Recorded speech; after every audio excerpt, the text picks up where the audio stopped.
Hi అండి, welcome to travel and tasty official. ఈరోజు మన ఛానల్లో చాలా సింపుల్గా అయిపోయేటువంటి లంచ్ బాక్స్ రెసిపీని అయితే చూసేద్దామండి. మీకు ఇంట్లో కర్రీస్ చేసేంత టైం లేకపోయినా, లేదంటే ఇంట్లో ఏం కూరలు చేయాలో అర్థం కాకపోయినా సరే, ఒక్కసారి ఇలా టొమాటో కొత్తిమీర రైస్ని ట్రై చేయండి. చాలా సింపుల్గా చేసేసుకోవచ్చు. మీరు వేడి వేడి అన్నంతో లంచ్ బాక్స్లోకైనా పెట్టించవచ్చు. మిగిలిపోయిన అన్నంతో కూడా ఈ టొమాటో కొత్తిమీర రైస్ని చేయొచ్చండి. చాలా బాగుంటుంది, చాలా త్వరగా కూడా అయిపోతుంది. ముందుగా ఒక మిక్సీ జార్లో చిన్న సైజు కొత్తిమీర కట్టని నీట్గా వాష్ చేసేసుకొని కాడలతో సహా వేసేసుకోవాలండి. అలాగే మీ కారానికి సరిపడా 4 పచ్చిమిర్చిని అయితే వేసుకోవాలి. పావు టీ స్పూన్ సాల్ట్ కూడా వేసేసుకొని బాగా మెత్తగా వాటర్ వేసుకుంటూ గ్రైండ్ చేసుకోవాలి. ఇలా చేసుకున్న తర్వాత పక్కన పెట్టేసుకోవాలి. ఇప్పుడు స్టవ్ మీద కడాయిని పెట్టుకొని 2 టేబుల్ స్పూన్స్ ఆయిల్ వేసుకొని 1 టేబుల్ స్పూన్ తాలింపు గింజలు, 2 ఎండుమిర్చి, అలాగే 1/2 టీ స్పూన్ వరకు జీలకర్ర కూడా వేసుకొని కొంచెం వేగిన తర్వాత 2 రెమ్మలు కరివేపాకును కూడా వేసుకొని బాగా ఫ్రై చేసుకోవాలి.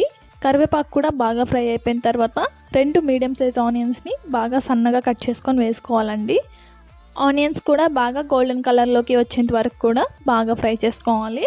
ఆనియన్స్ బాగా ఫ్రై అయిపోయిన తర్వాత 2 మీడియం సైజ్ టొమాటోస్ని బాగా సన్నగా కట్ చేసుకొని వేసుకోవాలి.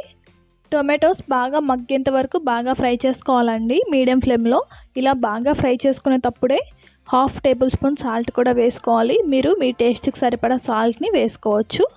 సాల్ట్ కూడా వేసేసుకున్న తర్వాత ఒకసారి బాగా కలిపేసి టొమాటోస్ బాగా మగ్గేంత వరకు కూడా బాగా ఉడికించుకోవాలి. ఈ విధంగా బాగా ఉడికిన తర్వాత 1/2 టీ స్పూన్ అల్లం వెల్లుల్లి పేస్ట్ కూడా వేసుకొని, అలాగే 1/2 టీ స్పూన్ పసుపు కూడా వేసుకొని బాగా ఫ్రై చేసుకోవాలి. అల్లం వెల్లుల్లి పేస్ట్ పచ్చివాసన పోయేంత వరకు కూడా బాగా ఫ్రై చేసుకోవాలి. బాగా ఫ్రై అయిపోయిన తర్వాత మనం ముందుగానే గ్రైండ్ చేసుకున్న కొత్తిమీర పచ్చిమిర్చి పేస్ట్ కూడా వేసేసుకోవాలి.